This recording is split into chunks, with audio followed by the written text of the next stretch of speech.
Finovate showcases cutting-edge banking and financial technology through a global conference series featuring short-form demos and thought leadership. Now, the conversation continues on the Finovate podcast.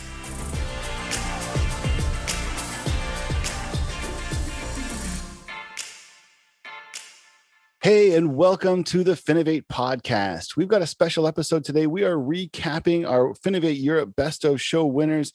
And joining me today on the podcast, we have Ben Toth and Alex Rosianu, the founders of Propti, one of our winners here at our digital event just last week. Ben, Alex, thank you so much for joining me.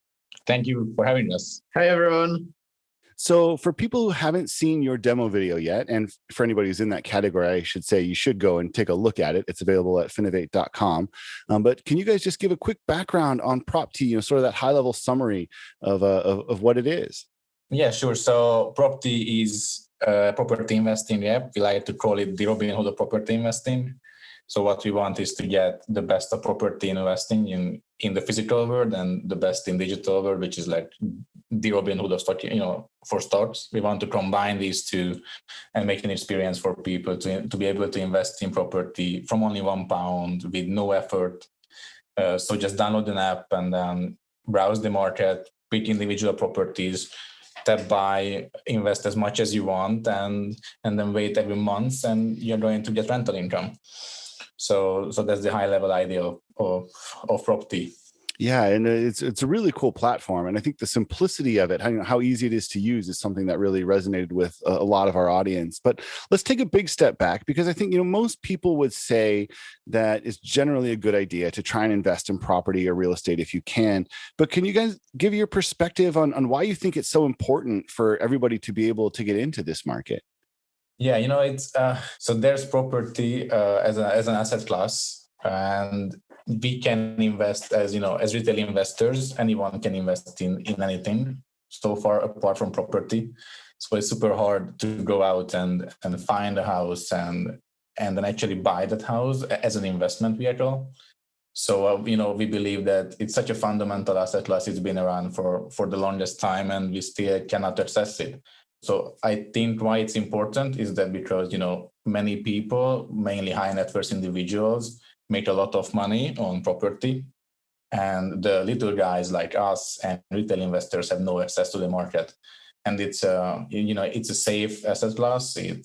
It's high yielding, and we don't have access to it. So to actually level the playing field and to cut back in terms of the gap in net worth, we believe everyone should have this access to property investing.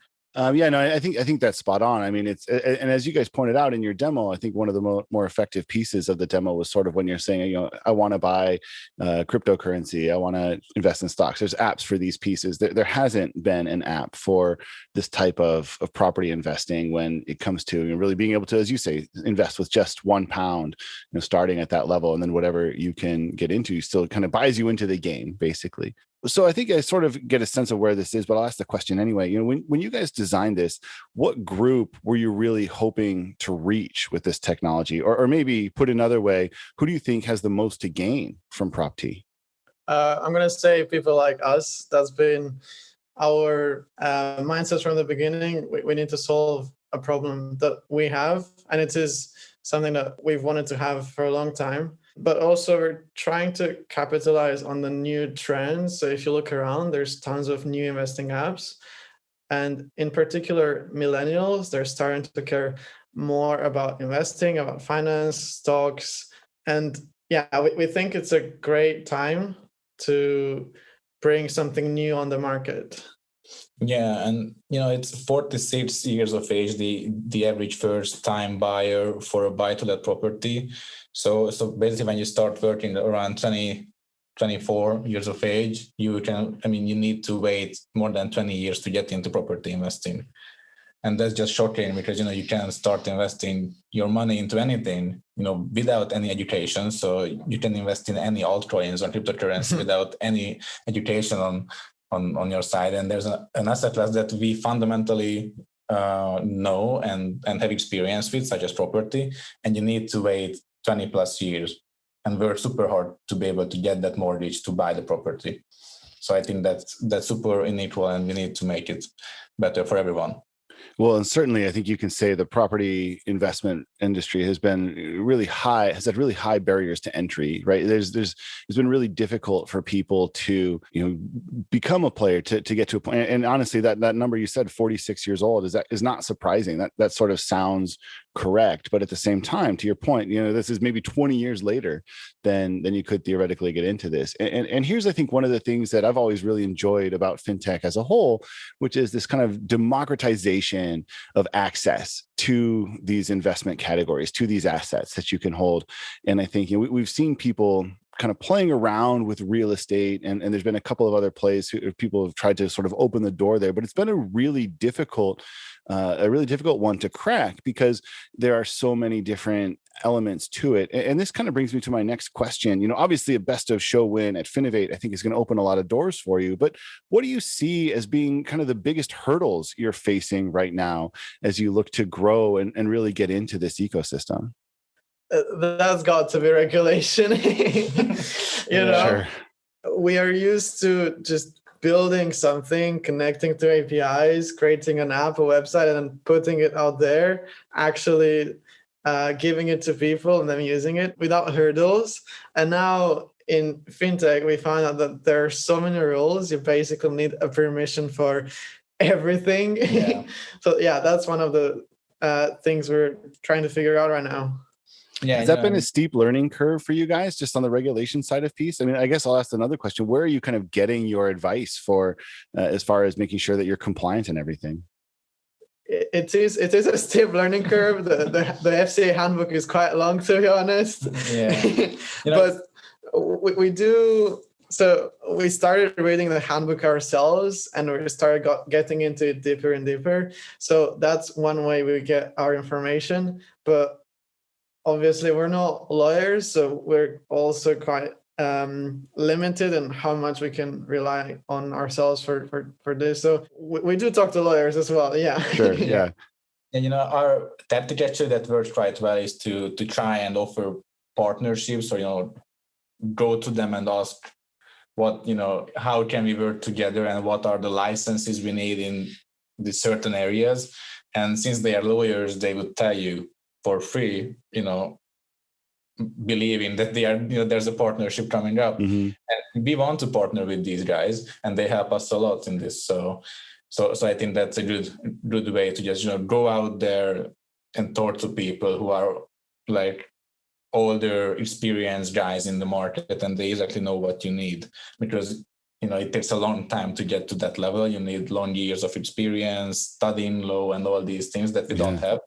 And we know that we don't have it. So yeah, I think that's a good recognition on your part that you need to go out and get this expertise. And honestly, again, this follows a really kind of tried and true pattern in the fintech space where you get innovators, people who want to say, I want to build this, I want to create something.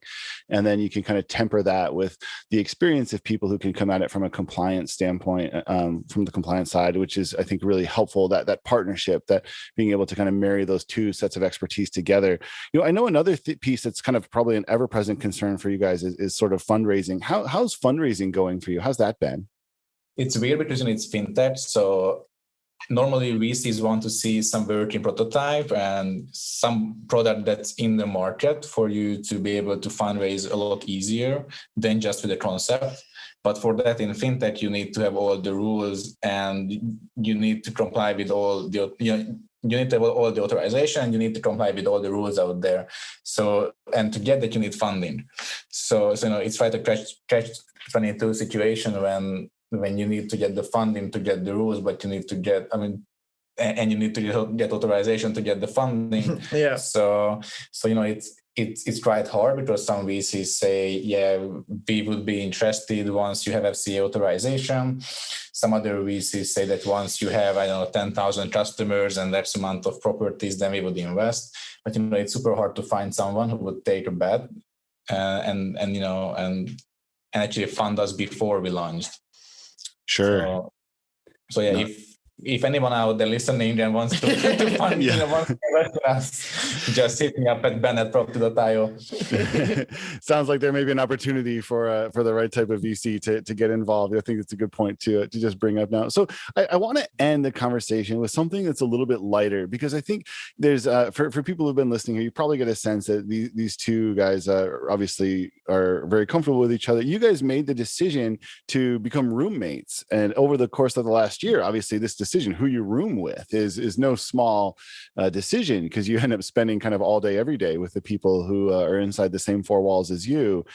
How do you think that decision has impacted you? I mean, I could certainly argue that there's a lot of benefit in being kind of locked in together and really being able to focus and concentrate, but I'm also positive there must have been times when you guys needed some space and wanted to just kind of take a break. Knowing what you know now, is this an experience that you would recommend to other fintech founders? Well, first of all, we don't share the same room. Okay, fair enough. Yeah. We're actually housemates. Yeah. But to answer your last question, so whenever we need some time apart, we just go to our rooms, and that's fine. We both need some time on our own. But most of the time, we turn our living room into an office. We each have our own huge desks with the hardware on them. And what I like the most about this setup is that it's so easy to work together and collaborate and talk and fight or draw something or discuss ideas, discuss the FCA handbook. Yeah, I think I would say it highly depends on the personalities. And because, with others, we were friends for more than 3 years or 4 years before we actually moved together. And we knew that it would work. I mean, we didn't know, but we had this feeling that, it's going to work out, because, you need to let a few teams grow and then you are going to be fine. But if the actual mission is to work on something and the mission is bigger than your needs, like for example, if you want the other person to clean up the dishes and it's not clean, then you just live with it, because you know that you need to work and that's more important, and you trust the other person that person is going to clean up the dishes, for example. Of course you would say this, because I was going to say, of course, this all sounds very suspicious at the moment, doesn't it? Yeah, but I think it's amazing, and talking. Frankly, I don't like talking on Slack all the time, and I don't really like these digital conversations. We prefer working together, and that's so far it worked out well. Yeah. Well, I'm sure you guys are substantially farther ahead than you would be if you had been in separate places for the past year. Being able to see each other on a day in, day out basis and really focus in. I think you can tell, my first impression when I got on the line with you guys for our first coaching call back in the day, which, was, I guess, just 2 months ago, but it seems like a longer ago now. But I was instantly struck. You guys are on the same page. And I think that's one of those pieces that for any founder or partners who are starting a new company, it's really crucial to just be on the same page. And of course, there are going to be times where you have disagreements, not usually about the dishes, but there's going to be aspects that are difficult. And so I think it's just a really unique experience that you guys have had. And I think there's something to be said for that, to just kind of, getting locked in together and really focusing. And I think it's really cool. And what you've been able to produce, I think, speaks very highly of how the experience has been for you both. And I think one more thing to add there is you need to be honest, and I think it's so I can trust Alex that whenever he talks with somebody about a potential partnership or a customer interview or whatever he's doing, he's going to do in a way that I would prefer him to do so, or not.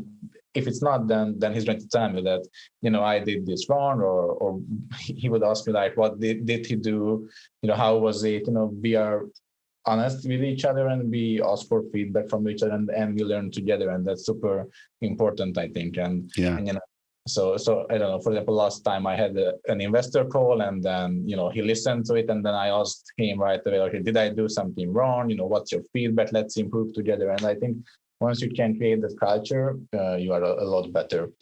Yeah, no, as I said, I think that's really valuable, and it's really good for both of you, I'm sure, to be able to, take on this journey with somebody that you obviously like and enjoy spending time with, but also who's there to kind of just push you and to make sure that you're continuously improving and that you're saying things you want to say.